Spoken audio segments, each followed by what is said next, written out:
This is not my work.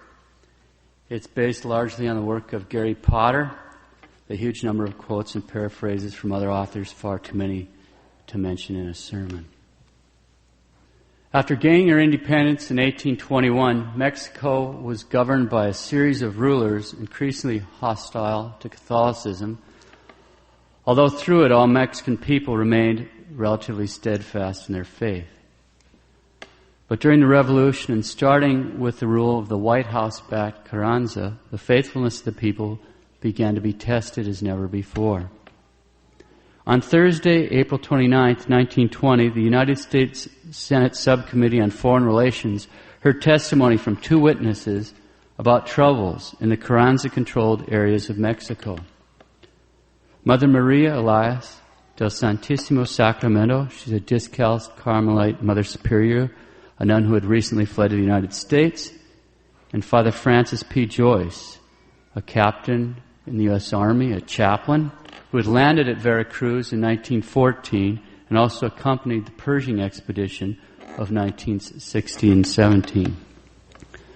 Mother Maria Elias, this is greatly edited for reasons that will be obvious.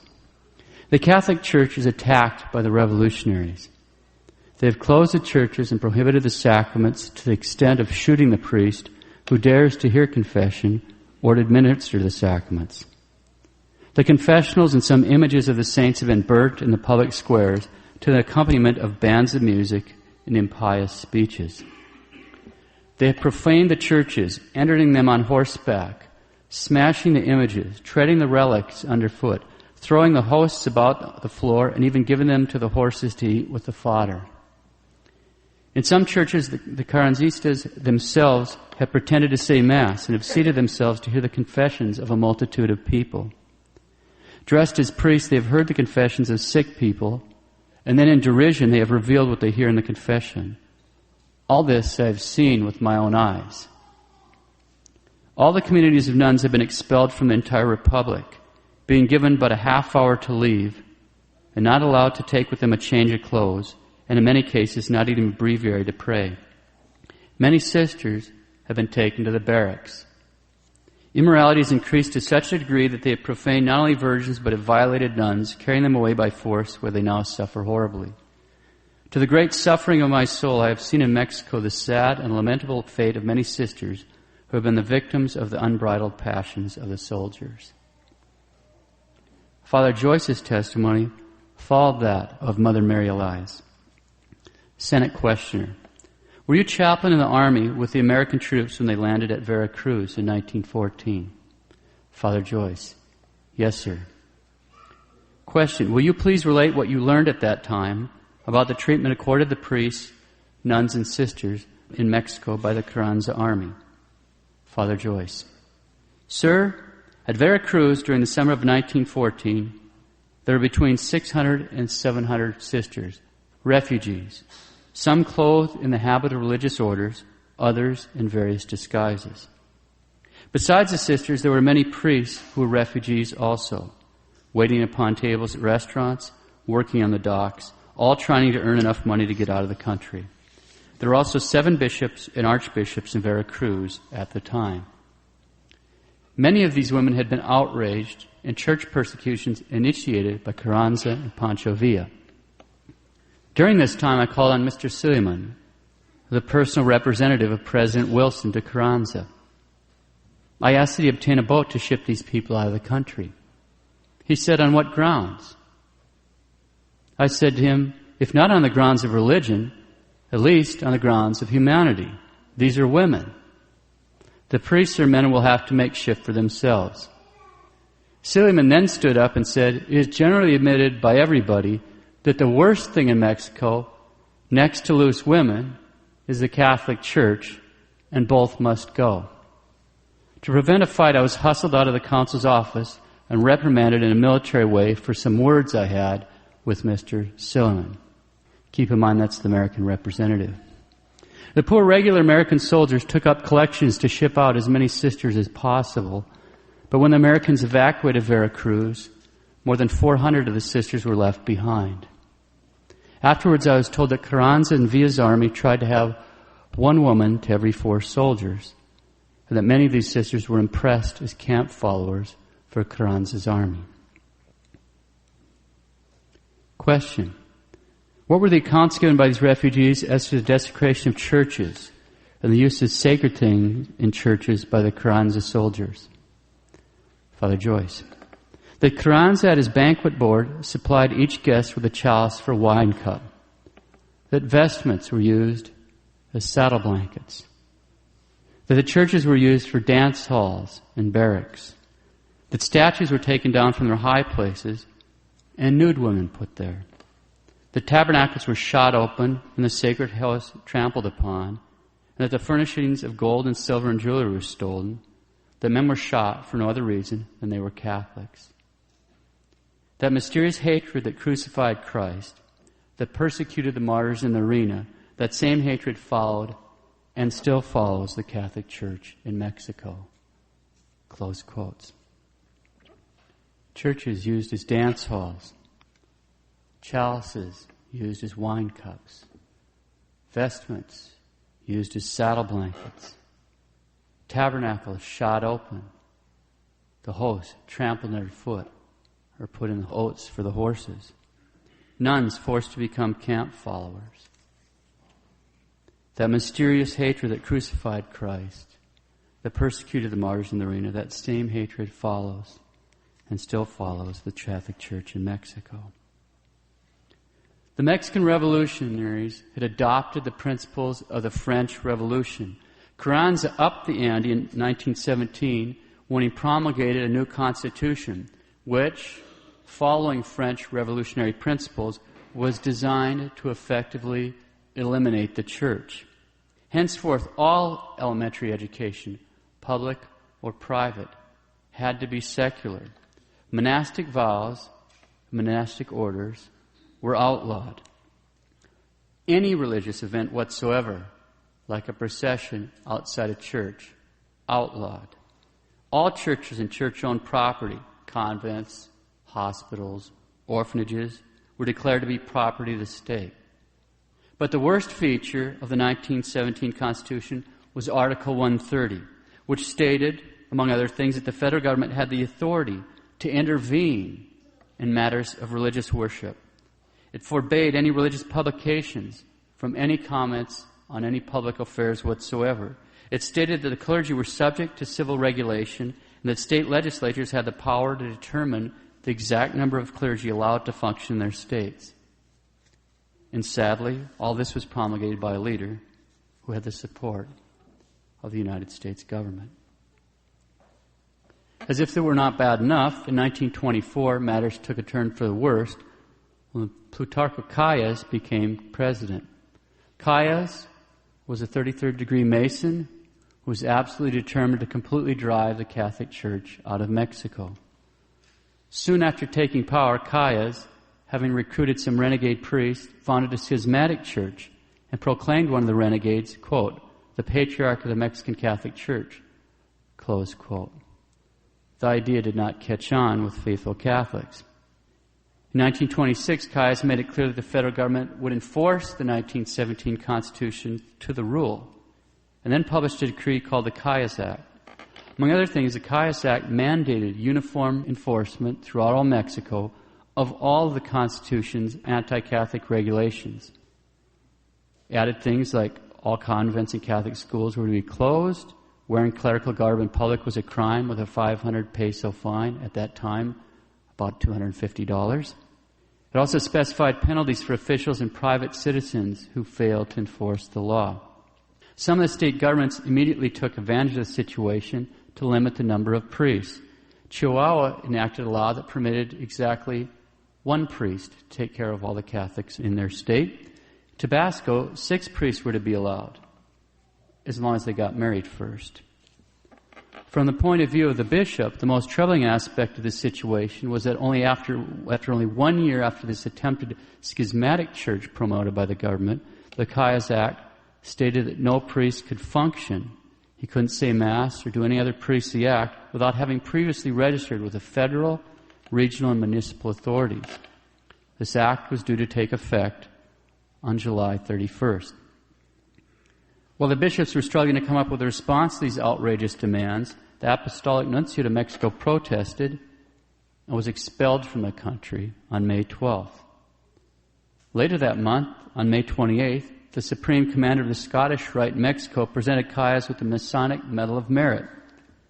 On July 12th, the Masonic press release announced, quote, International Masonry accepts responsibility for everything that is happening in Mexico and is prepared to mobilize all its forces for the methodical, integral application of the agreed-upon program for this country. Close quote. Some months later, the New Age, that's actually the magazine of the Scottish Rite here in the U.S., the New Age stated, quote, the Catholic Church has perverted the Mexican for 400 years. Calles' merit is to have delivered them from ignorance and superstition. That is why he can count on our understanding and on North America's support. Close quote. Rome told the bishops, under no condition will we accept the registering of priests. So what were the bishops supposed to do? Simply defy the government and order priests not to register? With Vatican approval, the bishops did something unprecedented in the entire history of the Church. They announced that starting on July 31st, all public worship throughout Mexico was suspended. Priests were to be withdrawn from every church in the nation. There would be no masses offered, nor sacraments administered throughout the country except in private chapels. The reaction was immediate. During the last few days of July, people thronged the churches day and night, going to confession, getting baptized, getting married. In the Cathedral of Mexico City, the Archbishop baptized and confirmed over 3,000 Catholics in one day. Time magazine, in a thoroughly contemptible article, which I'll only read part of, reported on Calles' public response. Calles, quote, no influence, national, international, including the grunts of the Pope, will cause the Mexican government to vary its attitude. The government is determined to enforce the laws for the regulation of religious societies of all kinds, even should it be necessary to recur to extreme measures. Catholics will be severely punished if they violate the law. Close quote, Plutarco Calles. On Sunday, August 1st, 1926, for the first time in over 400 years, no priest ascended an altar of any Mexican church for morning Mass. In the cities and big towns, a faithful Catholic might find Mass somewhere, usually in a private home, but not in the small towns and villages of the countryside. For the most part, the war began and would be fought in the countryside. On August 3rd, in order to protect their now closed church from being sacked and sacrilegiously treated by the government forces, some 400 armed Catholics shut themselves up in the Church of Our Lady of Guadalupe in Guadalajara, Jalisco. They were involved in a shootout with federal troops and surrendered only when they ran out of ammunition. The following day, there was another outbreak in Michoacan, then in Zacatecas, then in Guanajuato, and then in Durango. There are peasant risings almost everywhere but in the north and except in a few places the tropical south. The actual war, called the Cristiada, raged mostly in the states in the center and west of the country. Zacatecas, Durango, Guanajuato, Michoacan, Colima, and above all, Jalisco. The Calles government did not take the threat very seriously at first. The commander of the Federales in Jalisco wired to Army headquarters saying that this, quote, will be less a campaign than a hunt, close quote. He was in for a surprise. The Catholics prayed and sang far into the night, singing hymns and saying the rosary were an essential part of their daily life on the march and in their camps. Before battle, their commanders urged them to make an act of perfect contrition. They swore before our God to conquer or to die, and they charged the enemy singing psalms and crying out, Viva Cristo Rey, Viva la Virgen de Guadalupe. Long live Christ the King, long live the Virgin of Guadalupe. Because of this battle cry, the government mockingly named the Catholic warriors the Cristeros, just shortening up Cristo Rey. That's where they got the name. As one Cristero stated, Calles simply had to be fought, quote, because I think it is better to die fighting for Christ the King and the Virgin of Guadalupe and all their family, and not take a single step against the one true God. Close quote. Before he was killed, another Cristero wrote, quote, "We are going to perish. We will not see the victory, but Mexico needs all this blood for its purification. Christ will receive the homage which is his due." Close quote. The women of the Cristeros were nothing less than amazing. They formed the St. Joan of Arc brigades who organized along military lines. Each brigade of 650 women was commanded by a colonel who was assisted by a lieutenant colonel and 5 majors, each having under her captains, lieutenants, and sergeants, with 5 soldiers under each sergeant. The main service they performed was providing ammunition to the fighters. For much of the war, except for what they captured from the enemy, the fighters relied exclusively on the support of the women's brigades. The women were able to operate in complete secrecy, such complete secrecy, that none were arrested until March 1929, after they existed nearly 2 years. Not a single defection from the brigades ranks of 25,000 women is known to have taken place. 25,000 women. At the height of his power, Villa had 20,000 men. At the height of his power, Zapata had 10,000 men. The St. Joan of Arc Brigade had 25,000 women, and most people have never heard of them. The wives and mothers, the Catholic wives who encouraged their husbands to fight, and the Catholic mothers who gave up their sons. As one mother said, "I offered the life of my 4 boys to Christ, but the Lord came up short. He only took 2.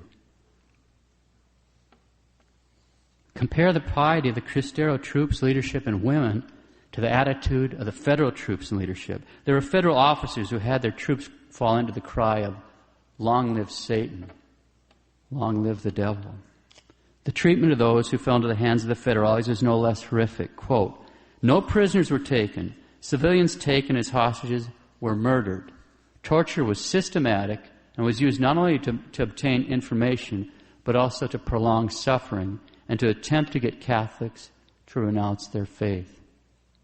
To be forced to walk on the flayed soles of the feet, to be flayed, burned, have their bones broken, to be quartered alive, hung up by their thumbs, garroted, electrocuted, scorched by blowtorches, racked, subjected to the torture of the boot and the water torture, stretched out, dragged behind a horse. Such was the fate of those who fell into the hands of the federales. And of course, there were the sacrileges of the federales. Churches were desecrated by officers who rode into them on horseback, trampled the host under the hooves of their chargers, used the altars as dining tables, and turned the building into a stable. Statues of saints were used for target practice, and those of the Virgin were undressed, and the soldiers danced with them. The soldiers dressed up in ecclesiastical vestments, ate the consecrated hosts, and drank café au lait from chalices. Close quote. Keep in mind that most, if not all, these men were themselves baptized Catholics. Gary Potter says to the church leadership, there were 38 Mexican bishops at the time of the Cristiada. No more than 7 ever supported it. 12 bishops were adamantly opposed to the rebellion. The 19 others did as most bishops always seem to do in every historical situation. They took no firm position. All were ordered deported by President Calles in April 1927. 35 complied with the order. 3 remained in the country, 2 of them in hiding in their own diocese, the 3rd moving around among private homes in the capital. Those in exile sent a message of congratulation to President Portes Gil when he survived the explosion of a bomb in Guanajuato on February 10, 1929. The bishop's position was one that left them technically above the resort to arms, while at the same time they did not simply condemn the rebellion. They could even be said, depending on how the fighting went, to wish it well. And how did the fighting go? By 1929, the Cristeros had been so successful that the government renounced its policy of governing the countryside. 3/4 of inhabitable Mexico was in the hands of the troops of Christ the King, and victory was in reach. There were 50,000 Cristeros in the field at that time. Again, at his peak, Zapata had no more than 10,000 men, Pancho Villa no more than 20,000. Both are known worldwide, but not the Cristeros. The total of those who fought for the Cristeros was actually much greater than 50,000 because 100,000 combatants were killed in the war, of which 40,000 were Cristeros. The U.S. ambassador at the time of the Cristiada was an upper-class WASP. He was the father-in-law of Charles Winberg, Dwight W. Morrow. Morrow could hardly be accused of being an impartial observer. The French historian Jean Meyer explains, quote, "The personal friendship that existed between the remarkable Ambassador Morrow and President Calles was accompanied by close political collaboration. Morrow, in his diplomatic capacity, played an essential role in the settlement of a religious conflict." Parenthetically, we'll see what that settlement was in a minute. Morrow, in his diplomatic capacity, played an essential role in the settlement of the religious conflict. And as a financier, he assisted his Mexican colleague. Thanks to his good offices, the Mexican government was able to purchase directly from United States arsenals 10,000 Enfield rifles, 10 million rounds of ammunition, and aircraft which took part in the Battle of Jimenez with American pilots. Close quote. It sounds like current events, doesn't it? This is an American ambassador. Silliman, that we heard Father Joyce's report, was also an American ambassador. Parenthetically, it helps faithful Catholics understand that old Mexican proverb that says, "Poor Mexico, so far from God and so near to the United States." As if that weren't clear enough, in a May 1929 memo sent to the U.S. State Department, Ambassador Morrow stated, quote, "It is the general opinion among the better class of Mexicans that unless the Mexican government is able to exterminate the marauding bands of Cristeros which infest the surrounding country, or come to some agreement with the Church whereby religious services may be resumed, the possibility of a return to normal conditions is very remote." Close quote. Exterminate the marauding bands of Cristeros. I guess he meant it. After all, as we just heard, thanks to his good offices, the Mexican Calles government was able to purchase directly from our arsenals 10,000 Enfield rifles, 10 million rounds of ammunition, and even get aircraft with American pilots. In Mexico City, on July 21st, 1929, the secret negotiations orchestrated by Mr. Morrow between the Mexican government and the Vatican resulted in an accord.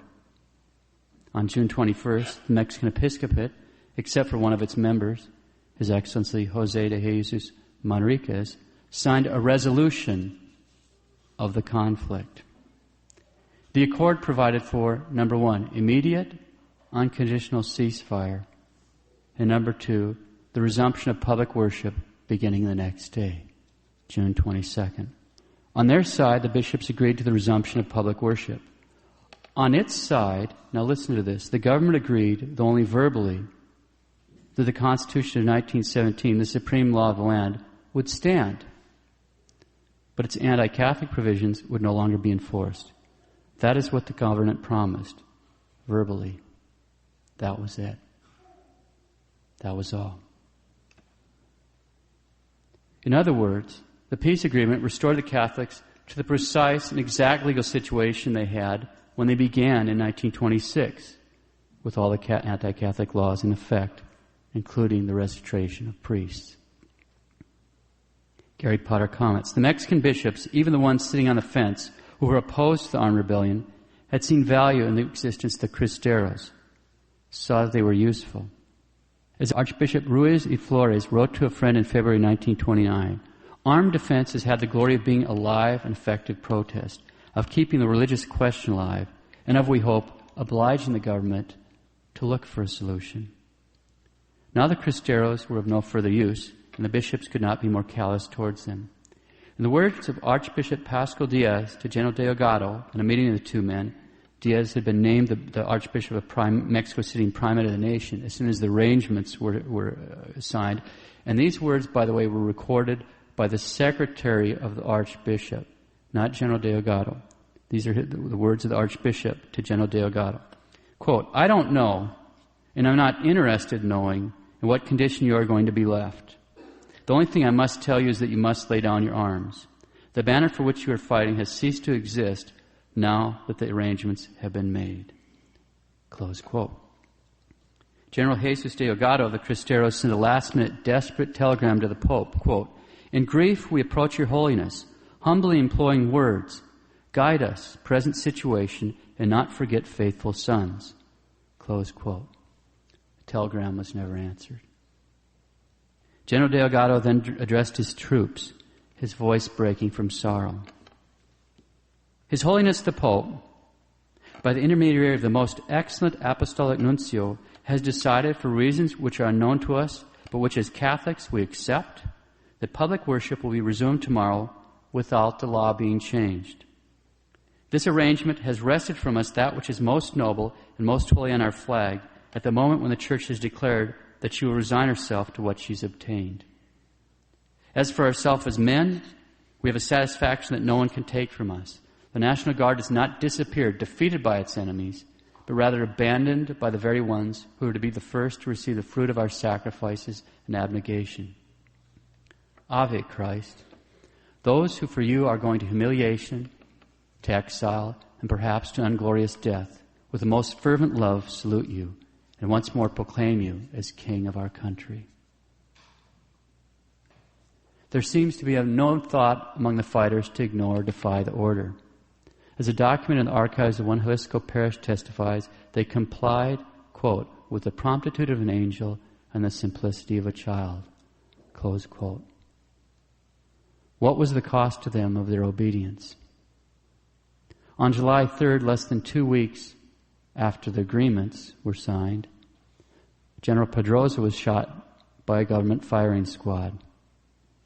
He is simply the first of 5,000 Cristeros hunted down and murdered by the government in the next few years. With a handful of exceptions, no officers from general down to lieutenant would survive, apart from those who managed to flee into the United States. Christopher Check reports that the Cristeros who were not willing to move out of their states were taken prisoner and executed. The annihilation of Catholic militants after the 1929 agreement lasted for several years. There were mass executions in Jalisco, and reports of Cristero veterans being hunted down and killed lasted until the 1950s. It is not known how many thousands of them lost their lives after the war had been declared over. And it's clear that the agreements didn't protect the clergy either. In his 1932 encyclical on the persecution of the church in Mexico, Pope Pius XI explains his reasoning over the surrender and sorrow at the results. Obviously, these are just excerpts. The whole encyclical is definitely worth reading, as well as his 1926 encyclical on the same topic. Pius XI, quote, "In the face of the firm and generous resistance of the oppressed, the government now began to give indications in various ways that would not be averse to coming to an agreement. Whereupon, though taught by painful experience to put scant trust in such promises, we felt obliged to ask ourselves whether it was for the good of souls to prolong the suspension of public worship. Of even greater weight was the consideration that suspension, according to grave reports which we had received from various and unexceptionable sources, was productive of serious harm to the faithful. We thought it best, having no other intention but the good of souls, to profit by the occasion, which seemed to offer possibility of having the rights of the hierarchy duly recognized. Unfortunately, as all know, our wishes and desires were not followed by the peace and favorable settlement for which we had hoped. On the contrary, the bishops, priests, and faithful Catholics continued to be penalized and imprisoned. Now, in 1932, in the state of Michoacan, one priest was assigned for every 33,000 of the faithful. In the state of Chiapas, one for every 60,000. While in the state of Veracruz, only one priest was assigned to exercise the sacred ministry for every 100,000 of the inhabitants. Close quote. The Vicar of Christ. Where there were 4,500 priests serving the people before the Cristiada, in 1934, there were only 334 priests licensed by the government to serve 15 million people. The rest have been eliminated by immigration, expulsion, and assassination. By 1935, 17 states had no priests at all. Emilio Gil, the hand-picked successor of Calles, a Freemason, was president in 1929 when the war ended. At a banquet celebrating the summer solstice, right as the agreements were being agreed upon, Gill acknowledged his astonishment, his absolute astonishment, at the unconditional surrender of a victorious army. And at the same time, he announced his intention to continue the fight. Quote, "The fight did not begin yesterday. The fight is eternal. The fight began centuries ago." Close quote. The fight did not begin yesterday. The fight is eternal. The fight did begin centuries ago. Viva Cristo Rey. Viva la Virgen de Guadalupe.